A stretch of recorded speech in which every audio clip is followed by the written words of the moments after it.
Há momentos na vida em que você sente algo mudando. Não é algo que você vê, não é algo que você toca. É uma sensação visceral profunda, perturbadora, como se o universo estivesse te puxando para uma direção que você não escolheu, para um caminho que você não planejou, para um destino que você teme. E nesse momento, você tem duas escolhas. Você pode fingir que não sente, pode enterrar aquela inquietação sob camadas de rotina, de segurança, de conformidade. Ou você pode fazer a coisa mais aterrorizante e libertadora que um ser humano pode fazer. Você pode atender o chamado. Esta é a história de Marcos. Um homem comum que ouviu o destino chamando e teve coragem de responder, mesmo sem saber para onde isso o levaria.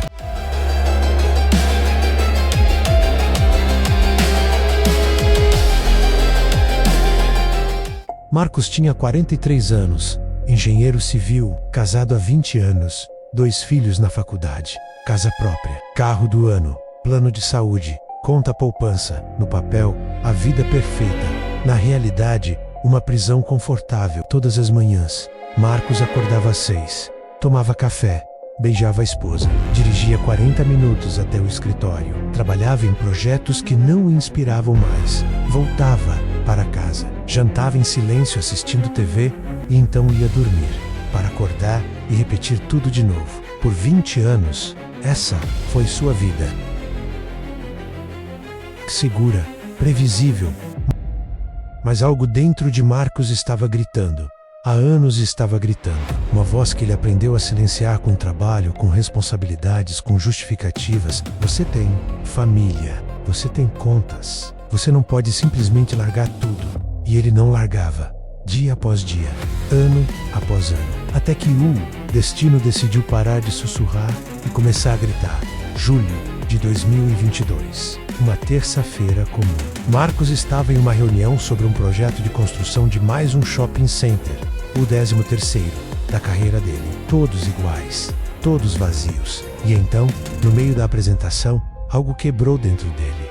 Não foi dramático, não foi um colapso. Foi simplesmente clareza. Uma clareza brutal e devastadora. Eu vou morrer algum dia, e quando esse dia chegar, eu vou olhar para trás e ver o quê? Shoppings, planilhas, reuniões. Pela primeira vez em 20 anos, Marcos sentiu medo real. Não medo de fracassar, medo de ter sucesso na vida errada.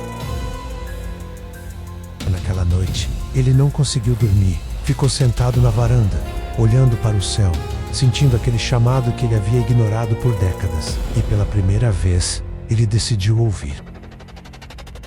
Aos 17 anos, Marcos queria ser fotógrafo documentarista. Queria viajar o mundo registrando histórias humanas, culturas, a beleza brutal da existência. Mas não era prático, não pagava bem, não era responsável. Então ele engavetou o sonho, escolheu engenharia, escolheu segurança, escolheu a vida que os outros esperavam dele. Mas aos 43 anos, com mais da metade da vida já vivida, Marcos percebeu algo fundamental. Segurança é apenas outra palavra para prisão voluntária. E ele havia cumprido uma sentença de 20 anos por um crime que nunca cometeu. O crime de ter um sonho diferente do padrão. Na manhã seguinte, Marcos chamou a esposa para conversar. Eu preciso fazer algo, ele disse. Algo que vai parecer loucura. Mas se eu não fizer, vou morrer por dentro. Ele esperava resistência e medo. Esperava argumentos sobre responsabilidade e contas. O que ele não esperava era o que ela disse. Eu sei. Eu vejo você morrendo um pouco a cada dia há anos. Eu estava esperando você ter coragem de admitir. Marcos pediu demissão. Não tinha um plano B. Não tinha garantias. Tinha apenas uma câmera velha que usava aos 17 anos e um chamado que não conseguia mais ignorar. Os primeiros meses foram aterrorizantes. Dinheiro acabando. Dúvidas constantemente. Momentos querendo voltar para a segurança conhecida. Mas algo interessante aconteceu. Quanto mais Marcos fotografava, quanto mais ele perseguia aquela voz interior, mais vivo ele se sentia. Não era sucesso imediato, não era fama, não era dinheiro fácil, era algo mais valioso, era seu sonho. Ele começou documentando histórias de pessoas comuns em sua própria cidade, mendigos, trabalhadores, imigrantes, aqueles que a sociedade não vê. Suas fotos começaram a circular nas redes sociais, não por marketing, mas porque eram verdadeiras croás, honestas. 6 meses depois, uma revista contratou para uma série sobre comunidades rurais. Um ano depois, ele estava viajando pelo Brasil, documentando culturas indígenas. 2 anos depois, seu trabalho foi exibido em uma galeria internacional. Mas o sucesso não era o ponto. O ponto era que ele estava finalmente vivo. Mas esta não é uma história de conto de fadas, porque o destino não promete facilidade, promete apenas verdade. Marcos perdeu coisas no caminho. Perdeu a casa grande, trocou por um apartamento menor, perdeu o carro do ano, comprou um usado, perdeu amigos que não entenderam sua loucura, perdeu o respeito de familiares que achavam que ele estava jogando tudo fora. Mas ele ganhou algo que não tem preço. Ele ganhou a si mesmo de volta. E aqui está a verdade que ninguém te conta sobre seguir seu chamado. Não é glamouroso, não é fácil, não é seguro. É assustador, é incerto, é brutalmente honesto, mas é verdadeiro. Porque viver uma mentira confortável é mais fácil do que viver uma verdade difícil. Mas no final, quando você estiver no seu leito de morte, revisando sua vida, você não vai se arrepender dos riscos que tomou. Você vai se arrepender dos chamados que ignorou.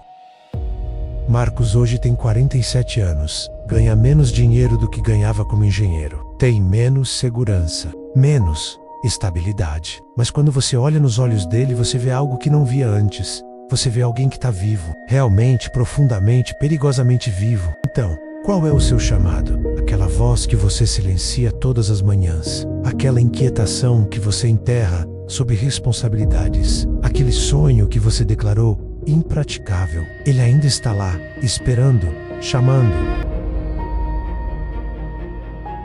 E você tem 2 escolhas. Você pode continuar fingindo que não escuta. Pode continuar vivendo a vida que os outros esperam de você. A vida segura, a vida aprovada, a vida morta. Ou você pode fazer o que Marcos fez. Você pode ter a coragem brutal e assustadora de ser quem você realmente é.